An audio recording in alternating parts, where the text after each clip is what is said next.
ये तो हुआ नॉर्मल, आपका बॉडी खुद ही आपका डायलिसिस कर रहा है। डायलिसिस ये है, हमारा बॉडी हमारे अंदर की जो चीज़ जो हमें नहीं चाहिए वो बाहर फेंकने का रास्ता बनाया, इसे कहते हैं डायलिसिस। यानी कि हमारे सबकी बॉडी करती है इसको।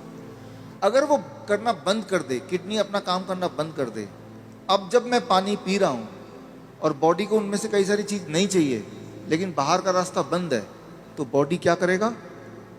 गुब्बारे की तरह, बैलून की तरह उस पानी को, उस फ्लूइड को बॉडी में ही इकट्ठा होता रहेगा।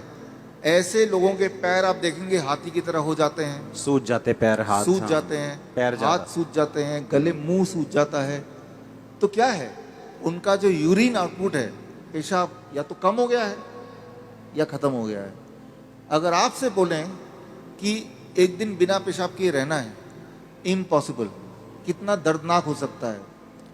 और ऐसे लोग फिर मशीन की मदद लेते हैं।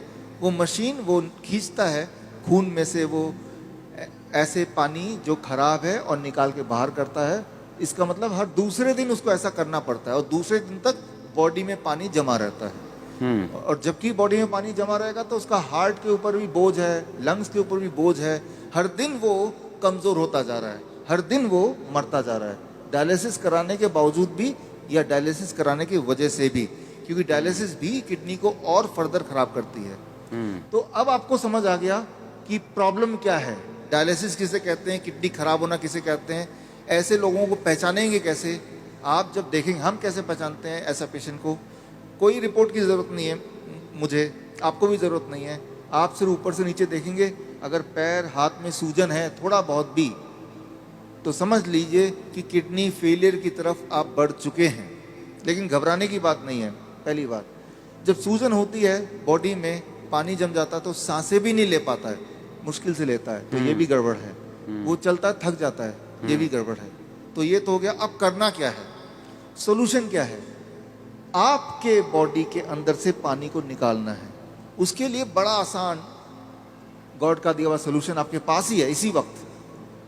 तीसरा kidney, third kidney. Third kidney किसे कहते हैं? आपका स्किन, सबसे बड़ा बॉडी का ऑर्गन। आपके स्किन में देखेंगे छोटे छोटे छेद हैं, है ना?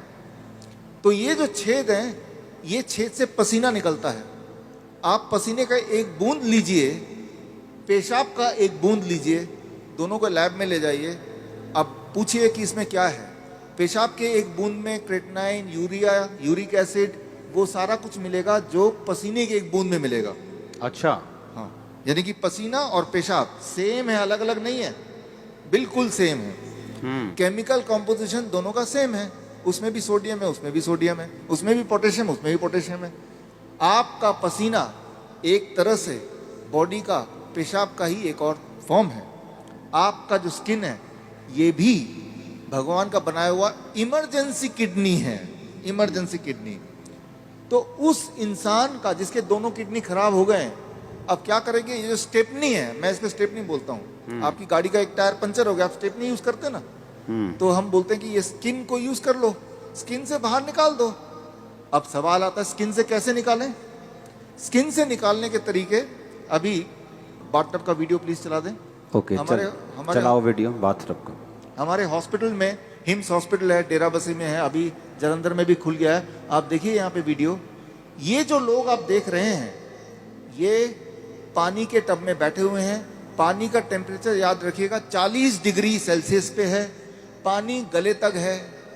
गले तक पानी अगर हो, उसका टेम्परेचर अगर 40 डिग्री सेल्सियस मेंटेन कर पाएं, और ये लोग अगर 2 घंटे बैठ पाएं, तो 2 घंटे के अंदर, 2 घंटे सुबह शाम के एक ही बार, एक बार, या फिर एक घंटा 2 बार। अच्छा, ऐसा करने से, ये सारे किडनी पेशेंट हैं, ये वो पेशेंट हैं जो हर दूसरे तीसरे दिन डायलिसिस कराने जाते थे, लेकिन अब वो जाते नहीं हैं।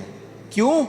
क्योंकि वो अब ऐसा करते हैं, इससे उनकी तीसरी किडनी से वो सारा जो मल है जो पेशाब के रास्ते नहीं निकल पा रहा था, वो निकल जाता है। पहली बात। दूसरी बात, और ऐसे टब में, कोई भी टब में बैठ जाना है, कोई भी टब में, कोई भी टब हो, और उसमें जो पानी है उसे 40 डिग्री पे ही रखना है। 40 डिग्री पे रखना। और नापना कैसे? थर्मामीटर से? थर्मोमीटर आप 150-200 रुपए का मिल जाएगा। पानी नापने वाला जो पानी नापने वाला स्पेशल थर्मामीटर, स्पेशल थर्मामीटर 150-200 में मिल जाएगा। हाँ, कहीं से उसको चेक करते रहना कि वो 40 डिग्री पे मेंटेन रहे। अगर कम हो गया गर्म पानी डाल लेना है, गर्म पानी डाल देना, 2 घंटे बैठना है। 2 घंटे बैठना है। ये टेम्परेरी सोल्यूशन है कि किडनी हील भी होगी? इसमें मैं आता हूँ। हाँ, ये किडनी हील होगी, लेकिन कैसे? 2 चीज होगा उसके साथ। आप अगर ये करेंगे तो एक्सपेरिमेंट करने के लिए उस इंसान का पहले आप बोलिए कि वजन करे, क्योंकि वजन में वो अंदर पानी है। 2 घंटे बाद दोबारा वजन करेंगे तो आधा किलो, 1 किलो, 1.5 किलो वजन कम मिलेगा। मतलब बाहर आ गया, वो बाहर आ गया। पहली बात।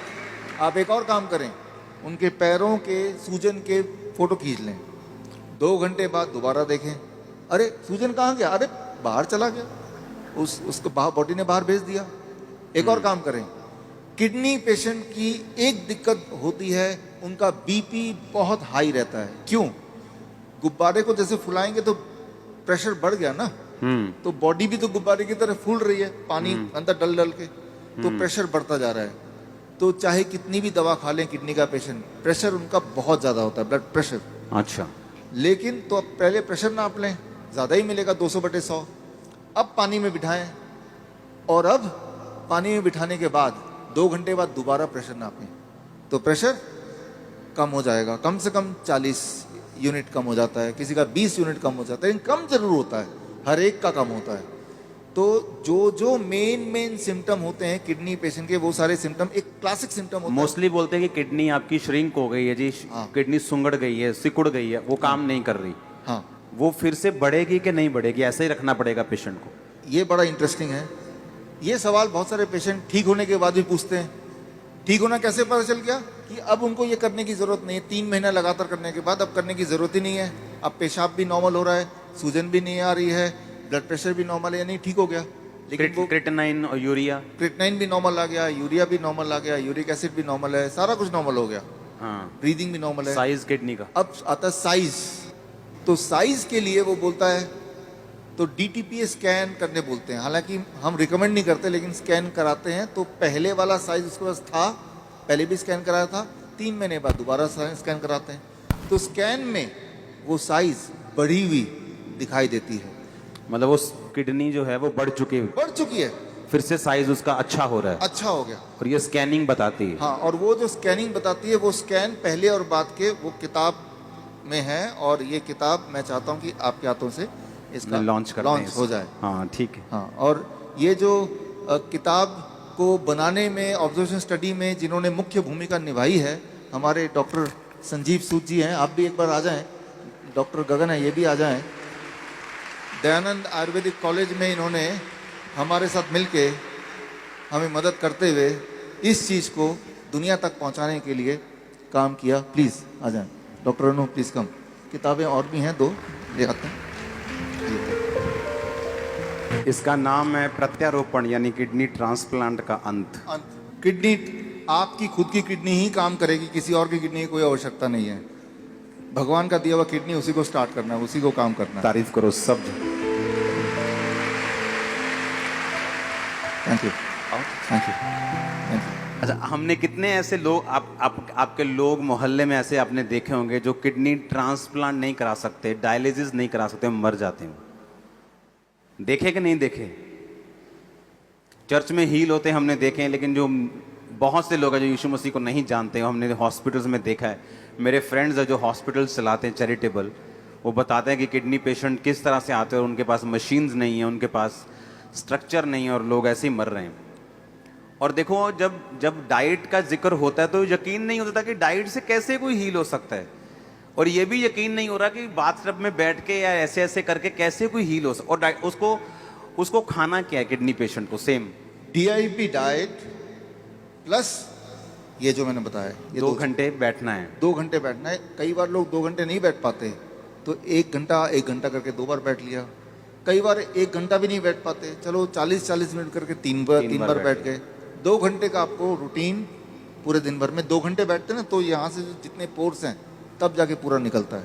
ये एक रूटीन बनता है। और 3 महीने बाद फिर उसकी किडनी अपने आप काम भी करना शुरू करती, अपने आप काम करना शुरू करती है, तो फिर ये बंद कर देना है। डाइट चलेगा जिंदगी भर, डाइट चलेगी, हाँ, इसको बंद कर देना है, ये बंद हो जाएगा ये बंद हो जाएगा। और पेशेंट नॉर्मल रहेगा। पेशेंट, अब वो पेशेंट ही नहीं है, अब वो पेशेंट नहीं, अब पेशेंट नहीं है, वो आप और हम जैसे हैं। नॉर्मल हो गया वो। हमारे दर्शकों के लिए एक खास मेरा मैसेज, आप इस दोनों चैनल के माध्यम से मेरे वीडियोस आप देख रहे होंगे, नए नए जो टेक्निक्स हैं वो आप सीख रहे होंगे।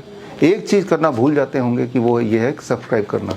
सब्सक्राइब कीजिए ताकि जो मेरे नए टेक्निक्स हैं, नए वीडियोस हैं, वो राइट टाइम पे आप तक पहुँचे, सबसे पहले